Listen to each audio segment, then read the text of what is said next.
মেয়েদের নিজস্ব কোনো চুলের ঘ্রাণ নেই, যেটা থাকে সেটা শ্যাম্পুর স্মেল। ঘুমালে সব মেয়েকে সুন্দর লাগে, এটা কিছু ছেলেরা কেন বলে আমার জানা নেই। ঘুমালে সবারই মুখ তৈলাক্ত ফুলে থাকে, নিজের চেহারাই তখন নিজের ভালো লাগে না, এটাই বাস্তব।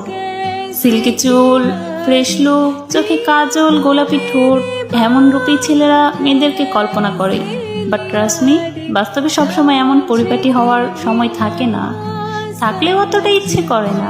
মেয়েদের শরীরে কোনো ফুলের বাগান না যে সুরভিতে স্মেল থাকবে। মেয়েদেরও ঘাম হয়, ঘেমে একাকার হতে হয়, ঘামে, ক্লান্তিতে, চিন্তায় মুখ কালো হয়ে যায়।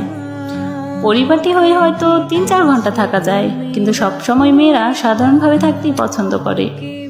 আপনারা কল্পনাতে সবসময় একটা পুতুলকে চিন্তা করেন, তারপর যখন বাস্তবে আর তাকে সেভাবে পান না, তখন আর তাকে ভালো লাগে না।